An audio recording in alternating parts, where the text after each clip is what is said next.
Politique. En attendant le verdict de la CPI, Mamadou Coulibaly enfonce Gbagbo. Il se classe parmi les personnalités et hommes politiques qui ne mâchent pas leurs mots et qui n'ont surtout pas leur langue dans la poche. Le professeur Mamadou Coulibaly, puisque c'est de lui qu'il s'agit, crache quand il en a l'occasion des vérités qui, même si elles rougissent les yeux, les cassent parfois. Et pour sa dernière sortie, il a cassé dans le camp de Laurent Gbagbo. À la question de savoir si Laurent Gbagbo a gagné les élections, l'ancien président de l'Assemblée nationale a réponse précise.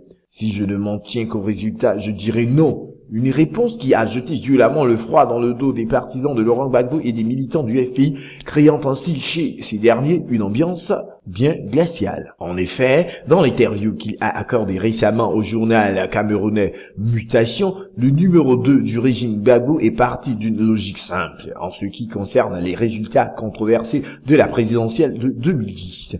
Gbagbo en lui-même, une nouvelle fois, mis la constitution ivoirienne de côté pour faire appel à un panel de chefs d'État africains afin de trancher la question de la victoire électorale. Il a indiqué que la décision de ce panel s'imposerait à tout et que si le panel déclarait qu'il avait perdu, il quitterait le pouvoir. Et le panel a conclu qu'il a perdu les élections, a démontré le professeur Mamadou Coulibaly.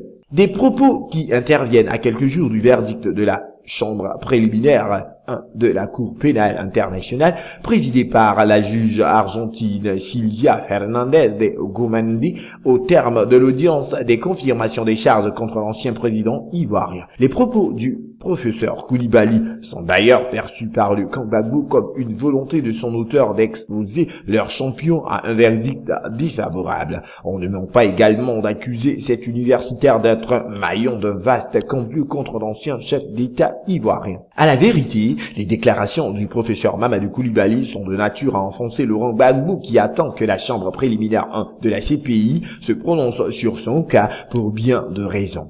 D'abord, l'homme qui a parlé a été pendant longtemps un compagnon de la jeune génération des universitaires de Gbagbo, ensuite militant du parti, le FPI, que ce dernier a fondé et où Mamadou Coulibaly a occupé le poste de 3e vice-président, puis président par intérim du dit parti après la chute de Gbagbo du pouvoir.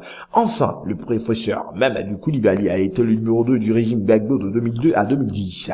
Des affirmations et autres déclarations venant d'un tel homme, connu pour son verbe, creux, direct et dépouillé de fioritures, sont prises au sérieux et suivies avec beaucoup d'intérêt. Si Mamadou Coulibaly dit que Gbagbo a perdu les élections, comment ne pas le croire? Pourrait-on murmurer à la CPI dans le camp des adversaires et autres ennemis de l'ex-président ivoirien, et même chez les partisans de Gbagbo lui-même, et ce, à la charge de l'ex-président de la République? Pour Mamadou Coulibaly, Gbagbo est-il responsable des violences post-électorales? Peut-être que oui, puisque c'est lui qui n'a pas gagné les élections qui a provoqué les troubles.